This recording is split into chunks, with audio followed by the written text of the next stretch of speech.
Alhamdulillahirabbil alamin wa bihi nasta'in wa ala umuri dunya waddin wassalatu wassalamu ala asrofil anbiya'i wal mursalin wa ala alihi wa sahbihi ajmain amma ba'du. Perkenalkan, kami dari kelompok 6 ingin mempresentasikan tugas teknologi kesehatan digital. Saya sebagai moderator, di samping saya ada pemateri 1 dan di sampingnya ada pemateri 2 dan yang terakhir pemateri 3. Kepada pemateri kami persilahkan. Latar belakang kajian ini berangkat dari pesatnya perkembangan teknologi komunikasi digital di bidang kesehatan yang kini menjadi sumber alternatif pendamping tenaga medis yang sangat krusial. Kelompok rentan seperti ibu hamil dan balita di Indonesia menghadapi tantangan besar terkait status kesehatan, risiko komplikasi persalinan, hingga ancaman stunting. Oleh karena itu, evaluasi terhadap aplikasi kesehatan berbasis mobil ini sangat mendesak untuk mengetahui sejauh mana intervensi teknologi mampu menjawab persoalan kesehatan masyarakat kita. Selanjutnya akan dijelaskan oleh Mila.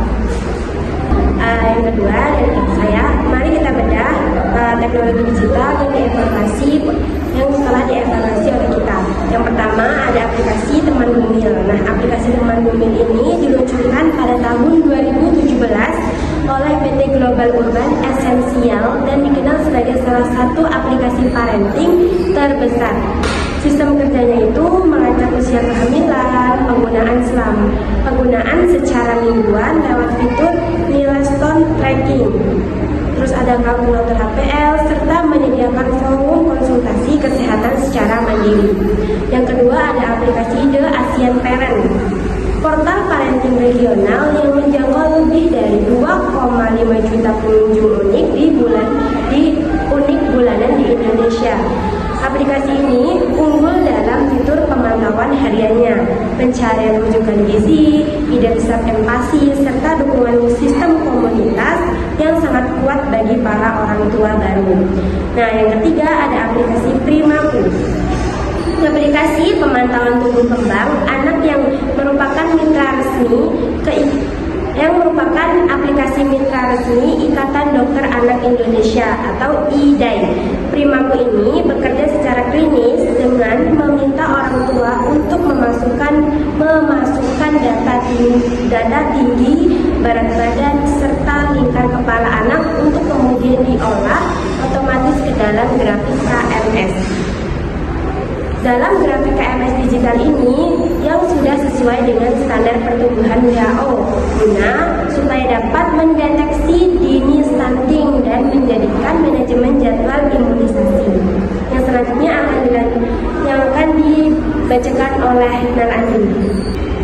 Selanjutnya yaitu analisis kritis. Dalam melakukan analisis kritis, kelompok kami menggunakan pendekatan teoritis yang kuat dalam mengombinasikan dua framework ilmiah, yaitu RAIM dan Health Belief Model atau HBM.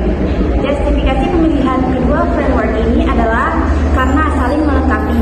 RAIM kami gunakan untuk menilai efektivitas sistem secara makro melalui indikator reach atau jangkauan, efektivitas, adopsi, implementation, kualitas pelaksanaan, dan maintenance, keberlanjutan sistem.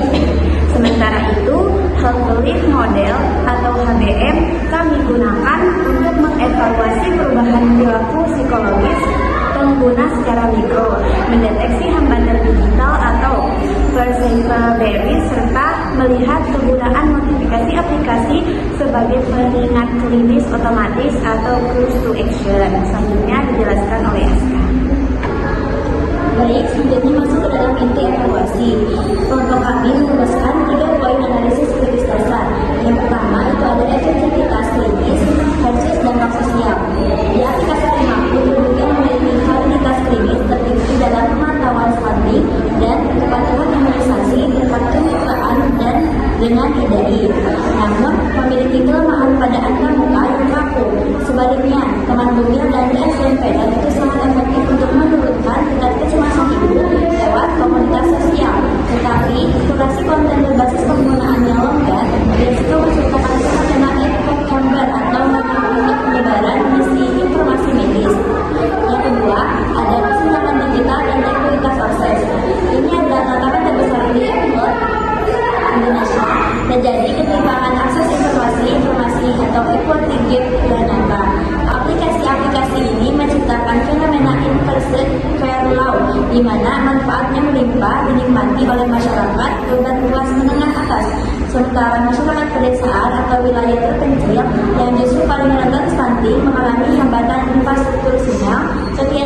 pengetahuan memadai, serta rendahnya literasi digital kesehatan. Yang ketiga, ada isu etika dan hukum perlindungan data. Karena ketiga aplikasi ini membutuhkan data riwayat medis yang bersifat sangat sensitif, pengembangan wajib diberikan transparansi penuh dan mematuhi regulasi ketat Undang-Undang Nomor 27 Tahun 2022 tentang perlindungan data pribadi guna mengantisipasi ancaman kebocoran data cyber. Saya kembalikan kepada moderator. Kesimpulannya yaitu, kami merumuskan rekomendasi konkret. Pertama, pengembangan teknologi harus bertransisi ke sistem B2G dengan menyediakan fitur modal luring agar tetap bisa diakses di daerah minim sinyal. Kedua, bagi pembuat kebijakan dan tenaga kesehatan masyarakat, aplikasi ini harus diintegrasikan langsung dengan sistem posyandu dan puskesmas, di mana kader kesehatan serta bidan desa bertindak sebagai agen pertama atau mediator utama saat kunjungan rumah agar terjadi pemerataan ekuitas kesehatan yang inklusif di akar rumput. Sekian presentasi dari kelompok kami. Terima kasih atas perhatiannya. Mohon maaf apabila ada kesalahan. Wassalamualaikum warahmatullahi wabarakatuh.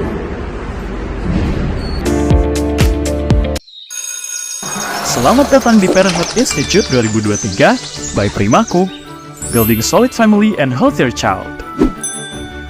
Di Parenthood Institute, Mamdet bisa belajar dengan berbagai cara, mulai dari membaca artikel, menonton short video dari DSA favorit, hingga webinar, serta live streaming dan bisa bertanya langsung dengan para dokter anak. Selain belajar, Mamdet berkesempatan menangin total hadiah lebih dari 20 juta rupiah. Yuk, belajar bersama jutaan Mamdet lainnya di Parenthood Institute untuk Building Solid Family and Healthier Child.